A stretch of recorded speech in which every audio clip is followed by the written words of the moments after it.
Shalom, bien-aimés dans le Seigneur. Shalom à vous qui nous regardez en ce moment. Que la grâce et la paix du Seigneur vous soient pleinement accordées. Bienvenue pour notre rendez-vous habituel de tous les mercredis soirs, dénommé Paraclet. Gloire à Dieu, nous voulons élever la voix ensemble et prier. Merci éternel notre Dieu pour la grâce d'être là ce soir, d'être connectés en ce moment. Nous voulons te disposer nos cœurs alors que nous croyons que tu as une parole pour nous. Nous prions que nos cœurs soient des terres fertiles et que ta parole ait sa pleine autorité dans nos vies. C'est dans le nom de Jésus que nous avons prié. Amen. Amen, bien-aimés. Alors ce soir, j'ai intitulé notre exhortation « Soyez différemment animés ». Soyez différemment animés. Alors, j'aimerais nous inviter à la lecture du livre des Nombres. C'est dans l'Ancien Testament. Je lirai les versets 1 et 3 du chapitre 13, ainsi que les versets 25 à 33. Puis nous lirons le chapitre 14 pour les versets 5 à 10 et les versets 20 à 24. Nous allons faire un peu de lecture. Alors, je lis la parole de Dieu dans le livre de Nombres, le chapitre 13. Je lis les versets 1 à 3. L'Éternel parla à Moïse et dit : « Envoie des hommes pour explorer le pays de Canaan que je donne aux enfants d'Israël. Tu enverras un homme de chaque tribu, de chacune des tribus de leur père. Tous seront des principaux d'entre eux. » Moïse les envoya du désert de Paran, d'après l'ordre de l'Éternel. Tous ces hommes étaient chefs des enfants d'Israël. Alors, je lis les versets 25 à 33. « Ils furent de retour de l'exploration du pays au bout de 40 jours. » Verset 26. « À leur arrivée, ils se rendirent auprès de Moïse et d'Aaron et de toute l'assemblée des enfants d'Israël à Kadès dans le désert de Paran. Ils leur firent un rapport, ainsi qu'à toute l'assemblée, et ils leur montrèrent les fruits du pays. » Verset 27. « Voici ce qu'ils racontèrent à Moïse. Nous sommes allés dans le pays où tu nous as envoyés.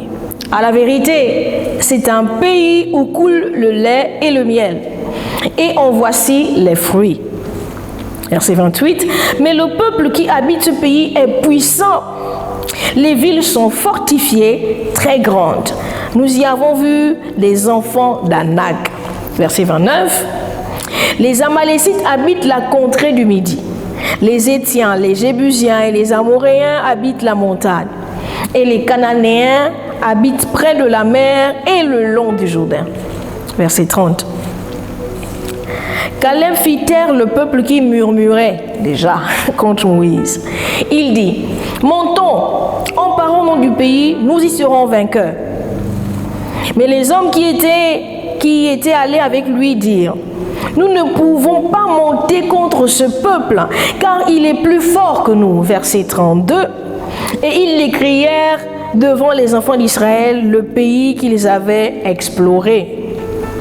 Ils dirent : « Le pays que nous avons parcouru pour l'explorer est un pays qui dévore ses habitants. Tout ce que nous y avons vu sont des hommes d'une haute taille. Et nous y avons vu les géants, enfants d'Anak, de la race des géants.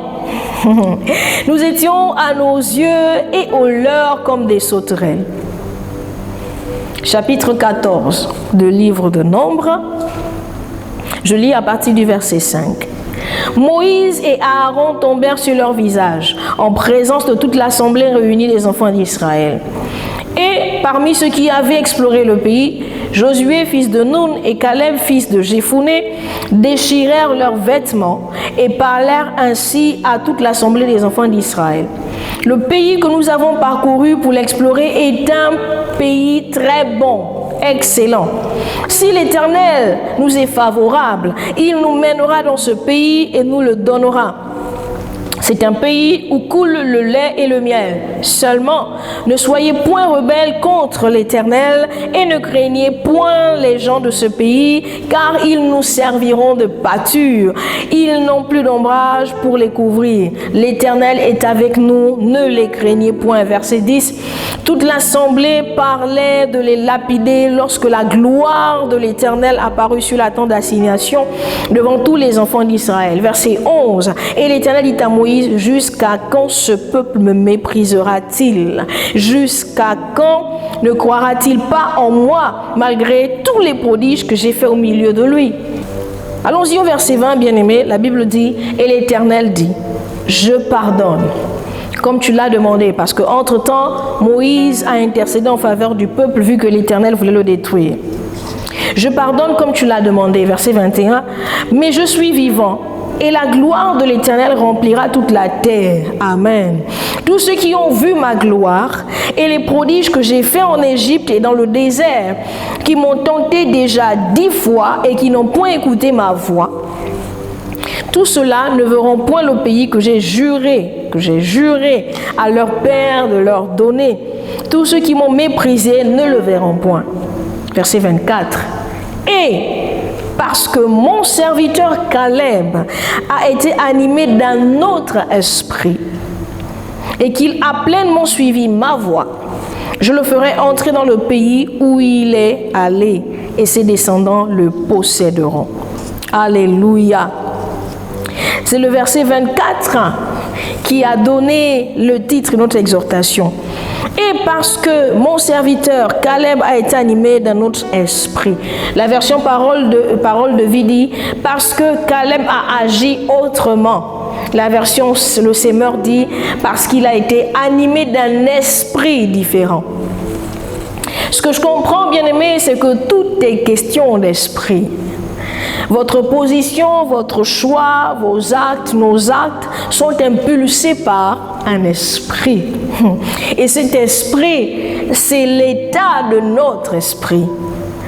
Voyez-vous, face aux défis de la vie quotidienne, que notre esprit, ou alors que l'état de notre esprit dépendent totalement de ce qu'a dit Dieu ou de ce qu'il dit.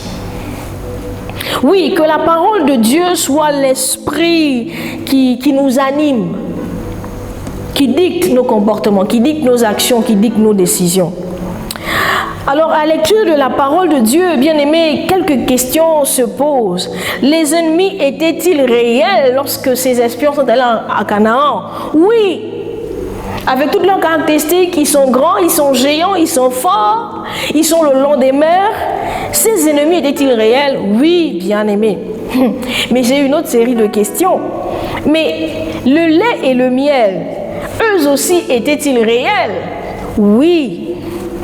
Y avait-il une promesse de Dieu sur Israël lorsque Israël sort d'Égypte? Oui. Et cette promesse datait des bien des siècles d'ailleurs, avant la sortie d'Égypte. La mission des 12 était un premier contact avec la bénédiction. Et malheureusement, au lieu de discerner la grâce, ils se sont laissés effrayer. Combien de fois, bien-aimés, nous aussi, nous nous laissons effrayer par les circonstances de la vie? Écoutez, la bénédiction ne viendra pas à nous toujours comme emballée dans du papier cadeau. La bénédiction ne sera pas toujours portée dans un beau sac brillant. Et oui, les premiers contacts avec la bénédiction peuvent être effrayants. Mais bien aimés dans le Seigneur, notre foi doit être fondée sur ce que Dieu a dit. Notre foi doit être fondée sur ce que Dieu dit. Ce n'est pas parce qu'il y a les géants, fils d'Anak, que ce n'est pas le lieu de votre bénédiction. Ce n'est pas parce qu'il y a des forteresses que ce n'est pas le lieu de votre bénédiction. Ah là là. Alors, ces espions n'ont pas réalisé la grâce qui était la leur d'être les premiers à voir Canaan. Et ils sont morts dans le désert parce qu'ils n'étaient pas animés d'un bon esprit. Ce n'est pas parce que tout le monde pense d'une certaine façon que la bénédiction dépend de ce qui est pensé. Ce n'est pas parce que tout le monde pense d'une certaine façon que la bénédiction viendra de cette façon de penser. On est quand même dans un rapport, mais très déséquilibré, bien aimé. C'est quand même un rapport de 2 contre 10, parce que la Bible dit que Moïse les envoya à 12. Alors 2 contre 10, c'est, a priori, c'est seulement 17% des voix. Caleb n'était pas Moïse, l'appelé de Dieu. Mais Dieu n'a pas eu d'autre choix que de l'appeler mon serviteur.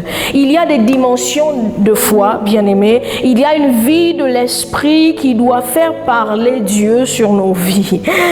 C'est le Saint-Esprit qui nous qualifie comme serviteurs, comme servants de Dieu, et non la lecture humaine des circonstances de la vie. J'aimerais conclure cette exhortation, bien-aimés, en nous disant: vous n'êtes pas obligés de penser comme tout le monde, parce que vous êtes différents. Vous n'êtes pas obligé de parler comme tout le monde. Vous n'êtes pas tout le monde. Vous n'êtes pas obligé de vous laisser effrayer. Vous êtes un fils, une fille d'alliance. Oui, vous n'êtes pas obligé de vous lamenter. Il y a une promesse sur votre vie. Bien-aimés dans le Seigneur, il y a une promesse sur votre vie. Et non, vous n'êtes pas obligés de vous lamenter. Soyez différemment animés à cause de la promesse qu'il y a sur votre vie. Soyez différemment animés à cause de ce que Dieu a dit. Soyez différemment animés parce que Dieu ne nous veut pas du mal. Soyons différemment animés, peu importe l'adversité qui pourrait se dresser devant nous. Soyons différemment animés. Veillons sur notre cœur, prenons appui sur la parole de Dieu et avançons. Bien-aimés, j'aimerais nous inviter à la prière après cette brève exhortation. Seigneur, donne-moi de m'accrocher à ta parole. Donne-moi d'avoir confiance en elle. Donne-moi de compter sur toi. De telle sorte que quelles que soient les difficultés, quelle que soit l'adversité, quelle que soit l'hostilité que je pourrais rencontrer, Seigneur, que mes yeux soient fixés sur toi. Parce qu'en Christ Jésus, tu m'as introduite dans une alliance excellente. Merci pour l'alliance avec Christ. Merci pour le Saint-Esprit. Je déclare que je suis différemment animé. Père, laisse que toute la gloire ne soit qu'à toi. Au nom de Jésus. Amen. Soyez bénis chez vous. Excellente soirée.